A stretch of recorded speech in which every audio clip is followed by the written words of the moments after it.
is about the new LawManager Report Wizard, which we touched upon, but we're going to go in a little and actually customize a report.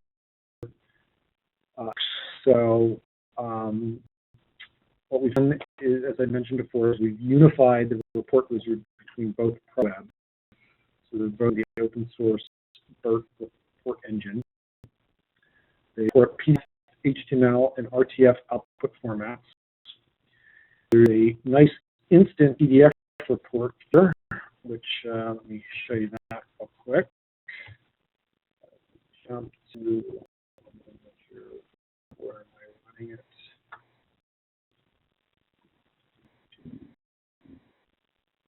One of these.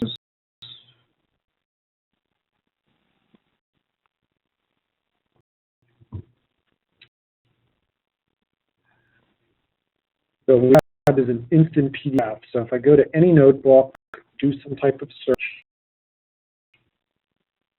Let me get a few more. Here's minors, possibly rearrange some columns. I'll take the last column, move it there, hide that.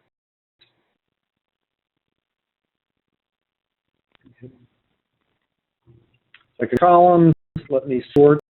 I can sort ascending by matter number.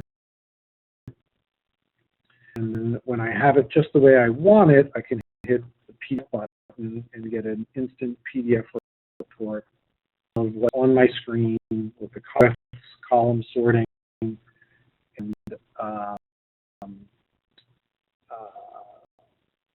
color that I've arranged.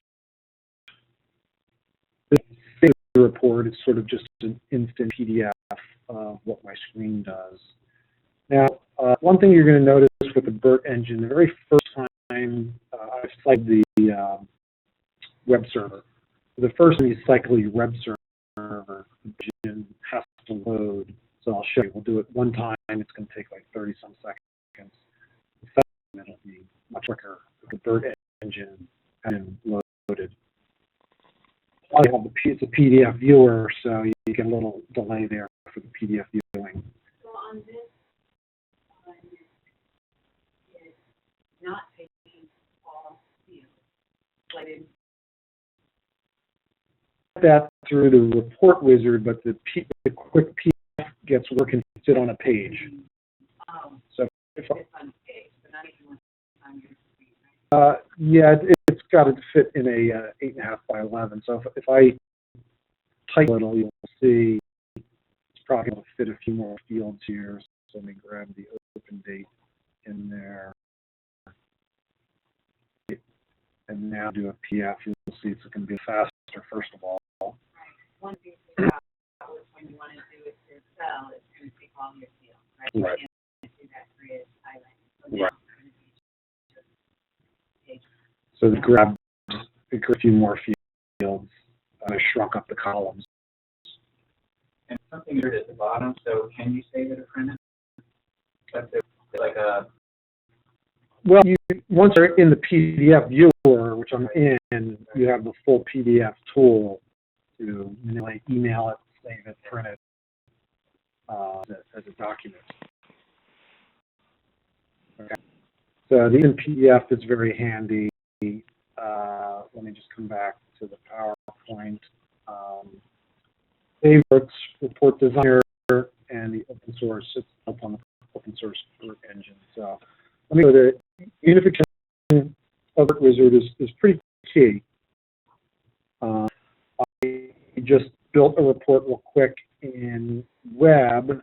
Let me go to Pro now, and I can do the same thing in Pro. So go to my matter notebook, find a set of matters, and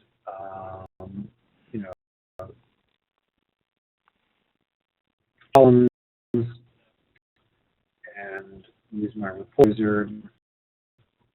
This exact same BIRT engine producing the PDF in BIRT. The other thing is that when I save a report, you now have a unified saved report, so that you've got both Pro and Web deployed when you save a report. If I say sample report as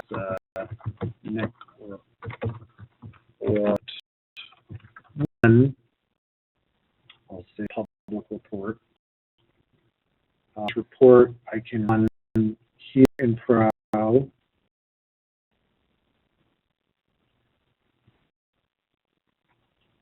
And I can also run the same report. I should see this same report running from web.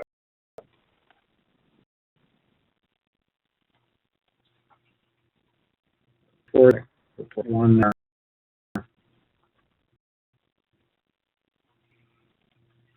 Okay. And did I miss to go in and check off those columns that you want? No, I just said give me a report. We'll build a little bit more sophisticated one there. What I want to demonstrate here is that when you, yes, and it's using the same underlying engine for both finite granite power.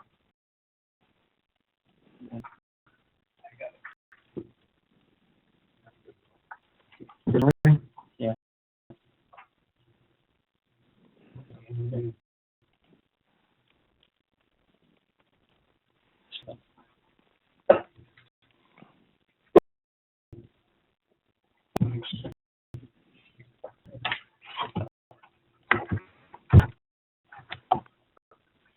Now let's get a little bit more sophisticated with the report. Close these down.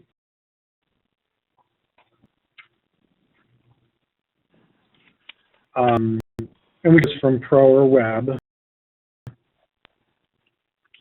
Which one I was running? So here we get a title, so I can customize my title like we used to be able to before. Include my search criteria. Grab landscape to grab a few more columns. I charge my page to fit the data or fit the data to the page, meaning all the columns should appear, shrinking the size of the text. And in Pro, one thing we do have in Pro, we've kept preview title, so you can take a look at what your title is going to look like in Pro over in Web. That. Lock that down. Include criteria. We have the 3 formats: PDF, HTML, and doc, or RTF. In Pro, you can continue to bookmark records, so you can, prior to entry, I could have bookmarked a certain set of records on my notebook to report. I can choose all the records to report against. Sure. Like highlight just one that's in this. So I did a search and I got 11 records back, right? Say, well, I really just want to produce a report with the first 2 and this one down here. Okay? So you can write a bookmark. I think that, I don't know, release of Pro, my release is a 5. I don't know whether it's there or not. Now my report by default should probably sense that I've bookmarked some records. So now I can run a quick report on just the bookmarked records. That does hold up for saved reports. You do that through sort of a saved report. It's an active kind of thing, but can come in handy when you want to try to a certain style of report.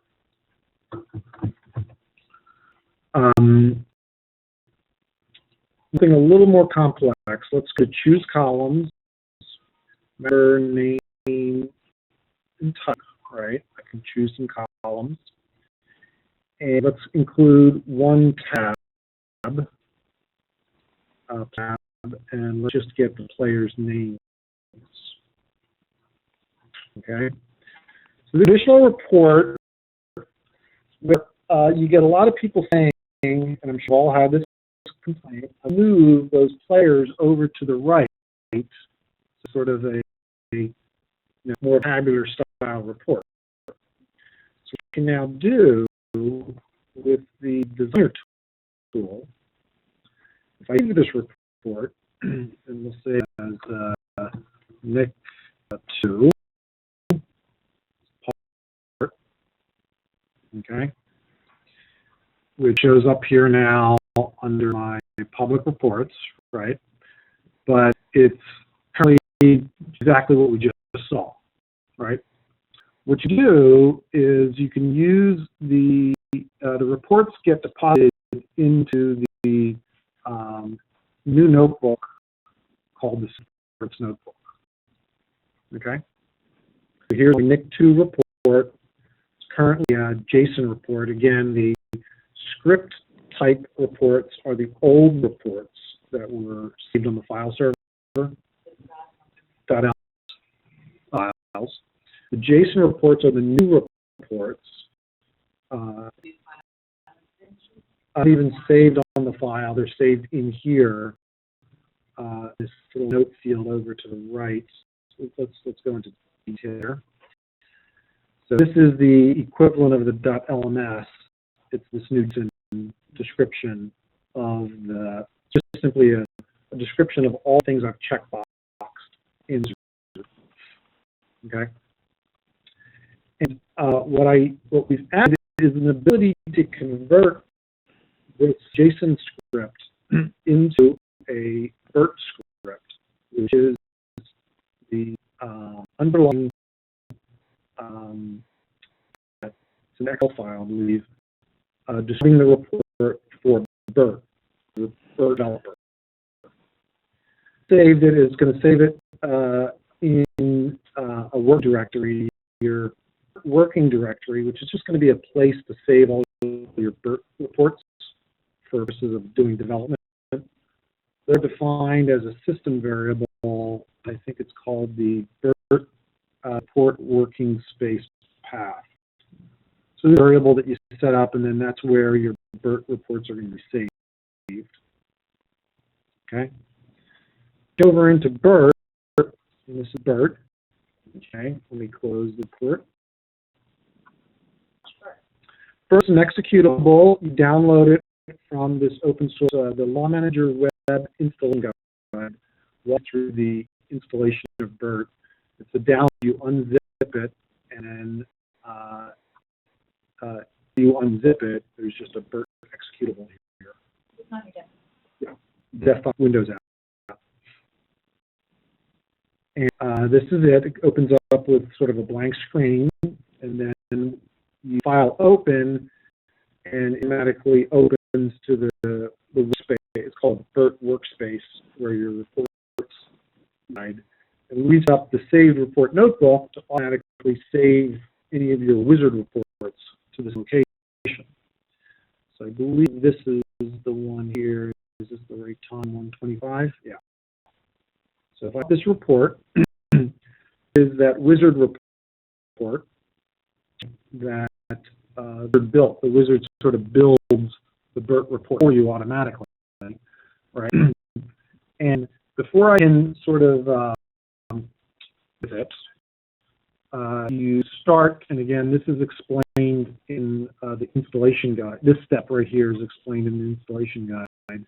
There's little Windows preferences in BIRT, which creates a LawManager data source database.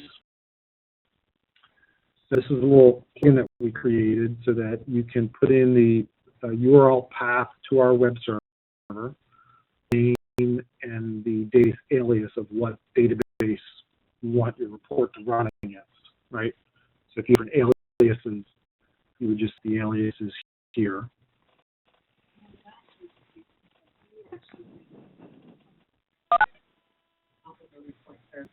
Right. Only gets refreshed every day. Our Wizard reports are in production. Right. So you would want this point to production. Or it could hypothetically point to a copy of production so as an equivalent to the report database. But it basically allows you to report against any one of the LawManager configurations that you have in the office. Right. Once this creates a connection. On the active report that I'm playing with here, right, this is that report I'm playing with, I need to do one step, which is to connect this report, which is just a basic report to the data source. So where we say profile is going to be LawManager 6.2. Simply connects this sample report that I've just imported to the actual database source. It's going to get it the data by communicating to our server. Now on that, I can actually preview and run this report inside the developer. Okay, just for that it works. I usually do this as a step. Now, this is the HTML view of the report. I find that I've imported this report and it actually works inside the developer, right? Just a special import and connection up to the database. Yep. Now, it's a deal every time you import a report to play with. But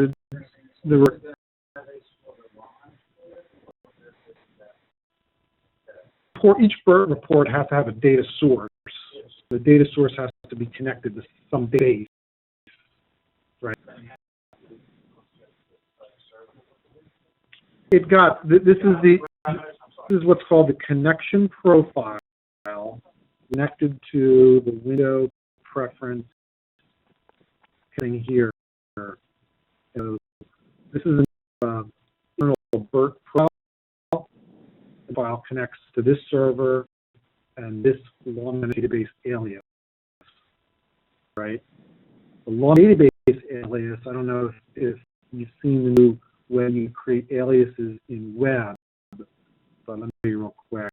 This is how you create LawManager aliases in your web. There's a config directory and there's lm6db, little entries. So this entry called LawManager 6.2. Your database name, and here's the server right there.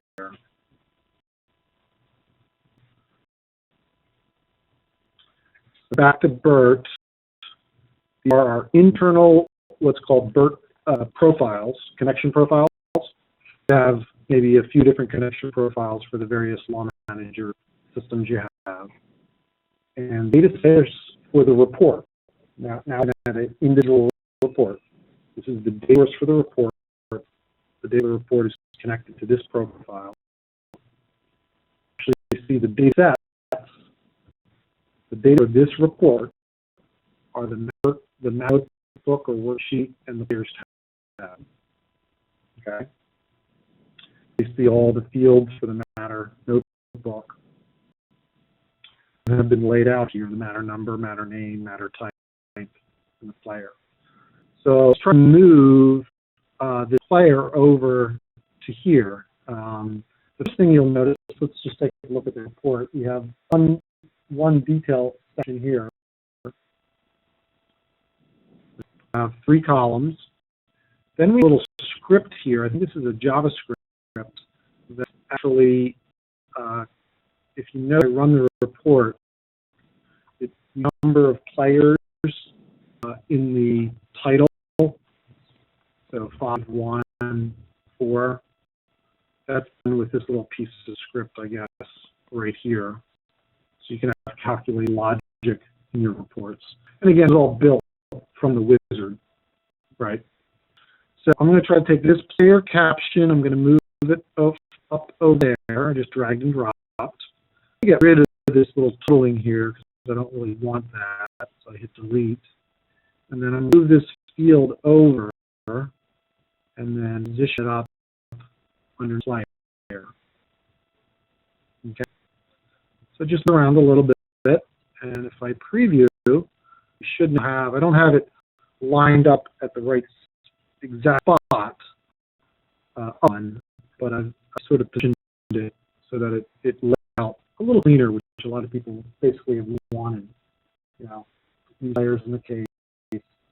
Up with how to get it up one more line. I'm sure I just haven't figured out how to do it yet. A couple of how you can manipulate the left tool, and you can sort of use this little navigation tree to see the different data the columns. And I think I can drag and drop some of these columns to add some columns to the report. I have a good variety of tools up here to customize a report. But let's walk through and saving this report. Now that I've saved it, I'm going to save it as just maybe Nick, because I've changed the report, right? And I can now take this report and simply import it back into LawManager.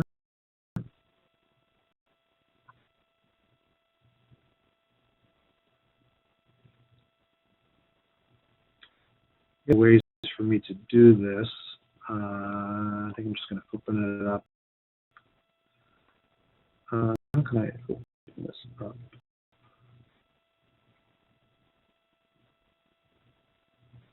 I can just open it up directly from within Pro.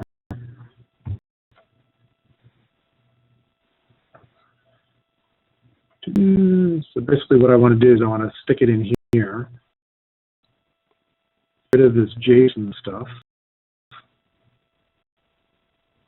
Let's see if I can open it up right here. No, it's only going to take 2 files. So I'll just maybe rename that to a text file. Is that right? Did it have JSON format? No. We'll see, I'll just change the radio button to BIRT, and I can save it as a BIRT file. So when do we integrate? Out in a future release. Cool, a lot of stuff to get there. Yeah, a few steps. I'm going to now say that this report is a BIRT report, right? They tested this, so I got my fingers crossed. Public report, NIC 2. I mean, I've done it once before, so. So now you can manipulate that report, use that report from the menu.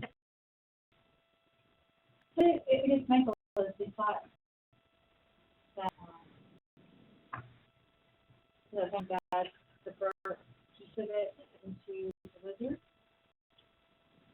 That's certainly something that we could look at to see what would be involved with that.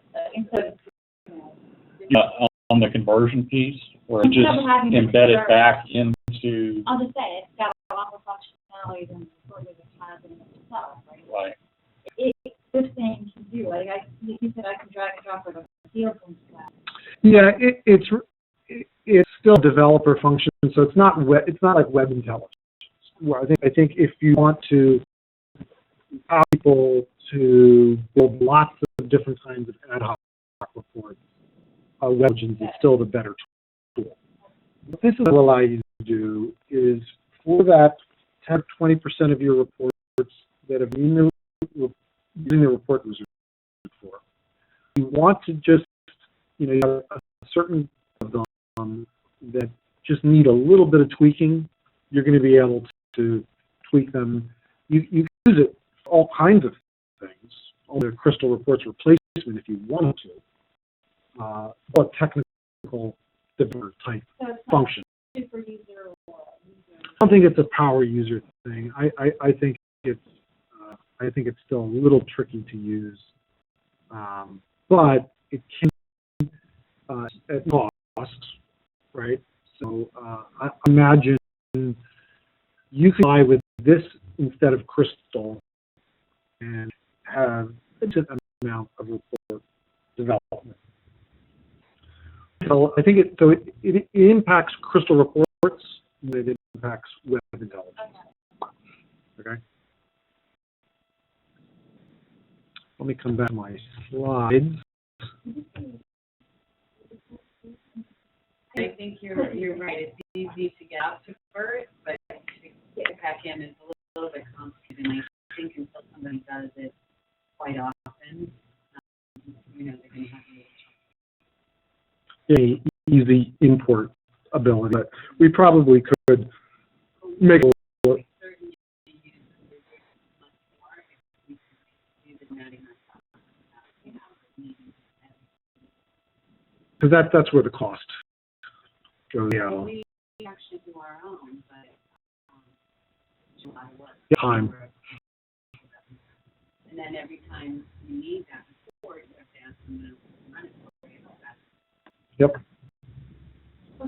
Can you talk just a report? You have to run them back. You can run them in Pro, but with Web you have to really run them through InfoView. So, And the report sent into Pro or is Web? Pro and Web. Oh, okay. So the Pro Report Wizard, it is pretty close to what Pros to have. There's some new features, some features were dropped, but very minor, minuscule, not well used features. There's a few things. For example, like we have a box to wrap data in a column. Every always wrap their data in the column. So you could not wrap. So we got rid of that. It always wraps data in a column. With a little feature, marking, you could hide a set of fields, a set of rows, would report on the highlighted one. Well, the bookmarking is the same function, so we dropped that. We couldn't do highlighting in web, so that was the reason. We wanted to be as close. The D layout we replaced with the vertical layout. So when you shop the vertical layout, we felt a little nicer. So if I got a set of matters on my screen, I guess.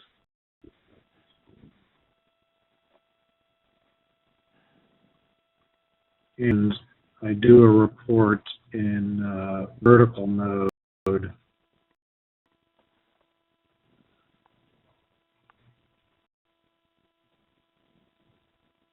positioning was a little not perfect, so we went with a vertical layout. And we have this single column vertical layout, and we have a double column vertical layout, which is pretty nice.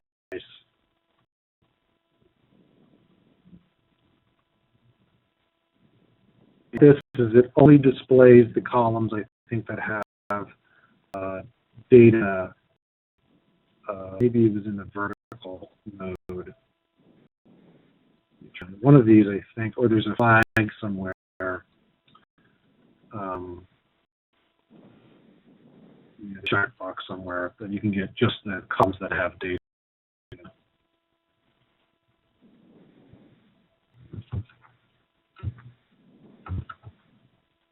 So that's Pro Report Wizard, and then this is the Web Report Wizard. And 95 or 99% of the features are identical between the two. If you're in 5X, they're radically different. Pro's one set of things, and Web's got a completely different set. And the ultimate report is different also. Now everything's unified. It will help the dual deployment scenarios. Like you've got both deployed.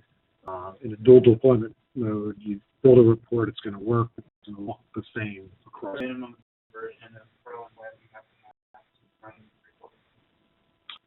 report. You have to be 6. This is the 6X line of reporting.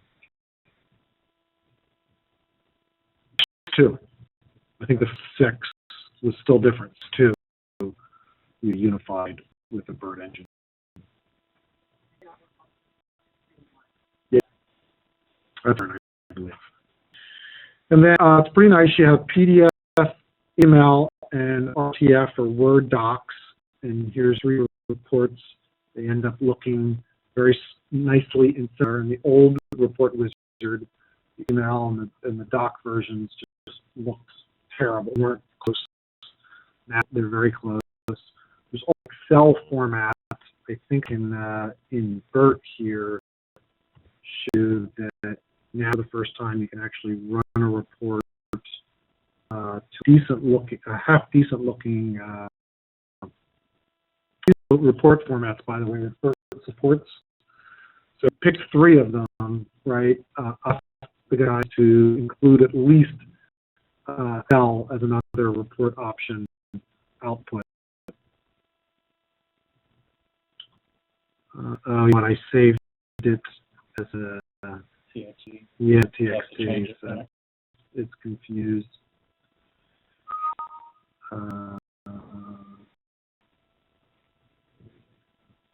Back.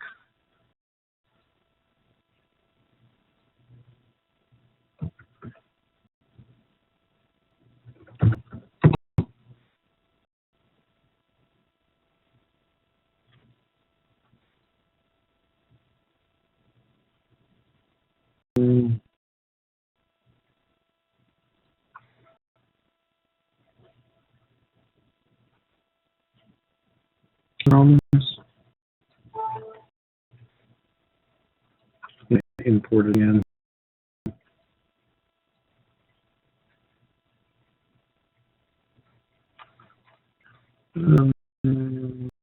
Let's bring in this one. First,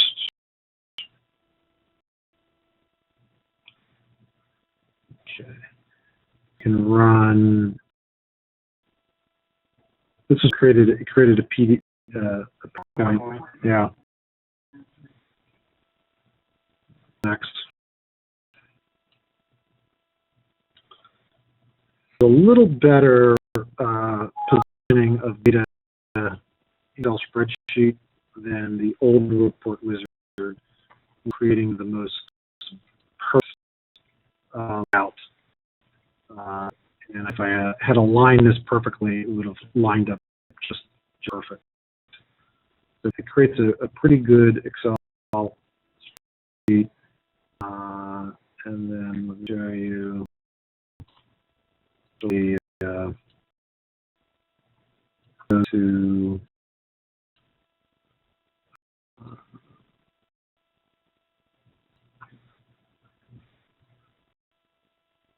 PowerPoint presentation, and producing new releases pretty regularly with new features. So the whole report engine, I think, is going to improve. It's all, I think, our first major success at open source code, which is a real concept. Tomcat's been open source, so everybody runs a Tomcat server. But this is, for me, one of the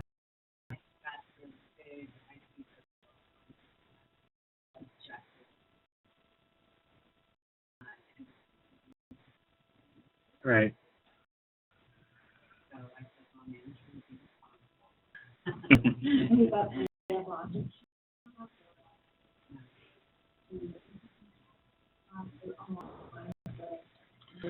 What Well, the best way to describe it to them is you can spend like $100,000 on WebLogic, $200,000, or you can use that for free.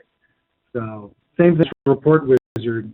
You know, we're going to be able to give, I think, some of these governments that don't have huge budgets a reporting environment without having to buy crystal reports, which can be expensive. So open source,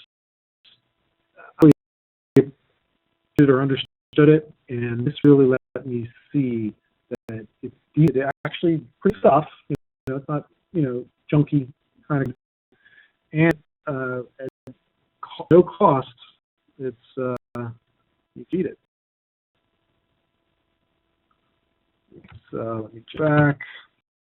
So was the BIRT changes? We need to probably do a little. yeah, probably have to make sure we compile with the latest version so they can take advantage. I think it's relatively backwards compatible, so I've around, and it seems like, you know, the BIRT engine that we're building into our system, I can still edit the report with the newer BIRT designers and save them. But as soon as you've gotten the BIRT, let's say I want to add a backing report. Yeah. And the report wizard, but I can run it as a report. So if I want to add something to it. Do it. Once you're designing, you're in the designer to do all your initial work. Instant, I showed you this already, and we probably need to add this to the Pro toolbar. We have it in the web toolbar. Probably won't be too hard to add this to the Pro toolbar as sort of an instant report feature thing. Save reports we talked about previously. That's the ability to save reports. I can save them public, private, or a work group. And then I can, through the Save Reports notebook, manipulate and add additional users to have access, have the groups have access to a public report. No, it's I'm green. That's the designer that we saw already. So I'm just making sure I touched upon anything. And this is the BIRT is part of the Eclipse project. Eclipse is actually the major Java development environment. So the whole of the world, which uses this Eclipse kit, source. And BIRT actually a project within Eclipse that all the major Java companies, Oracle, IBM, are funding. Yeah. So, as a matter of fact, the whole functional suite of tools is all built on Eclipse. yeah. IBM Rational. Really? Oh yeah. Yeah, the whole development environment, is all built around Eclipse. They're the major, Pretty substantial. Huh? yeah, they're the major player. IBM is a major player on it. And I think that's specific questions. Are you still? Yep, I'm still here. Sure. Let me see if anybody else joined our sessions. You got a minute to do something, to repeat something you did before, which is Yeah. PDF? Yeah. It seems like as soon as you ran, maybe WebEx is doing it. There's something that goes to that's showing up at the bottom. It shows print. It's like, and save. WebEx window that's doing it. Not. Along the bottom? It'll be bottom middle, about there. It's going to show up. But I don't know if it's doing it. No, it's right there. Oh, the PDF viewer. Okay, so you could save it. Okay. I can print it. I can, You to say you. Okay, so you gave it to not only it's a PDF document at this point. That's the toolbar within. That's my. That's what I would have thought, but I just Yeah. didn't see you do that. Right? So Yeah. not only did it put before, you say that you Yeah, really cool thing I like when you have a massive report. You ever produce like a really huge report, and you can actually search it with font, right? I can look for navigation, you know, and search my report. This thing here. Dig down it, it's right there highlighted. Yep. Go to the one, cruise through my report. oh, nice. Yeah, the PDF is just such a powerful. And it all goes to what PDF viewer you have. There's PDF plugins, you know, for different tools. So sometimes I'm getting it wrong. This one, yeah, that's an image that you can put your company image there. So You can replace that. you can place that. Oh, that would be wow. Yeah.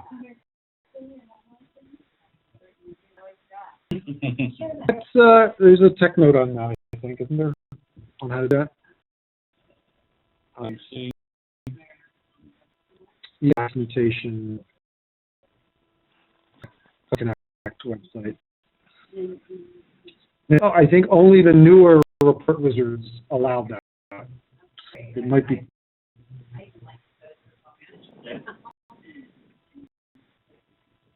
And I believe we're sharing that for the running app here. I think we're making this little cell here replaceable. Your company name, image there. Yeah. mhm. Yeah. They think you ought to call it, right? That's right. A little credit there. Very cool. We actually call him LawManager. You know, when we send out emails about updates.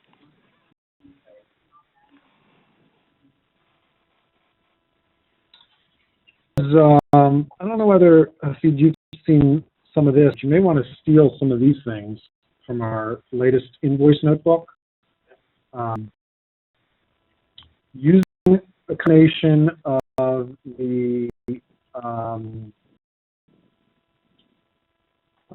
you know what, let me see what system I'm in here. Go into. I might have to do it here.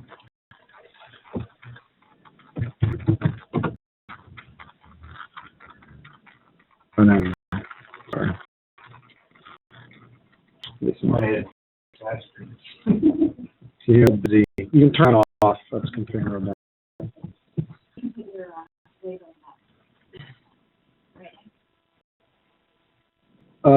You probably could put video in, yeah.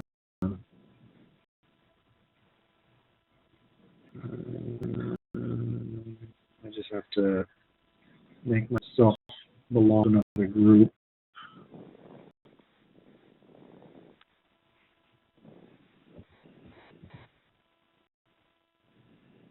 What I did was a government demo that wanted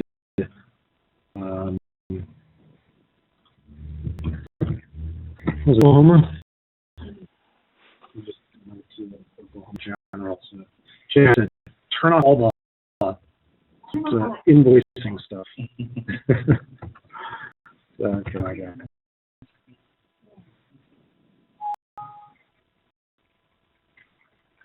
All right. And think now.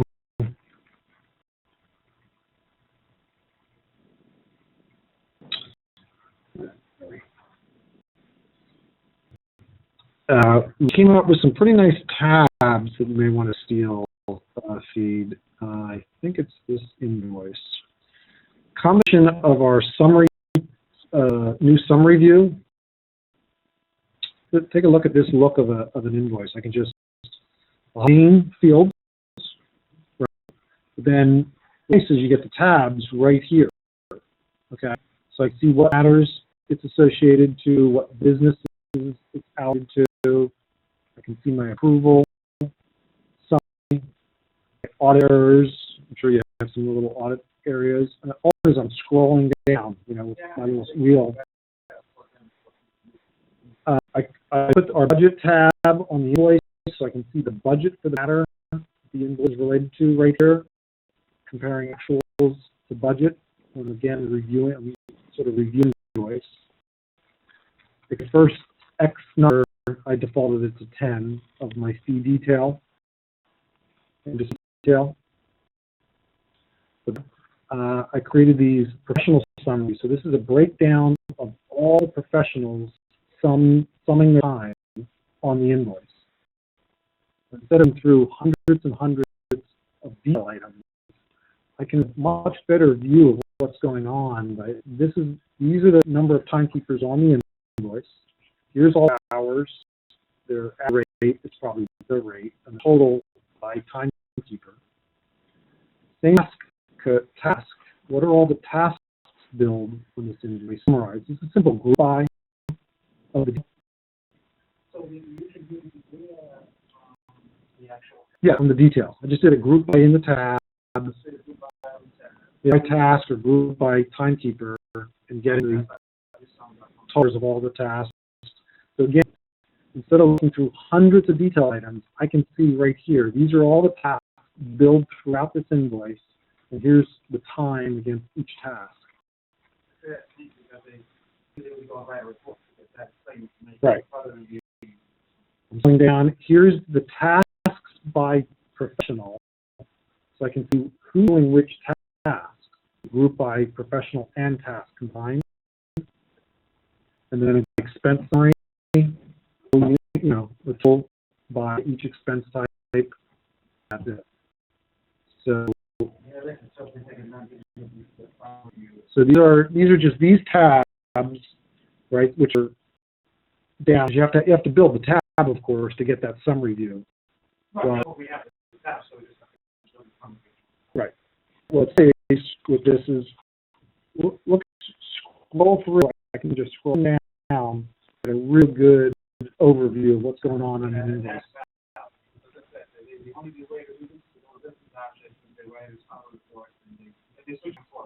Right.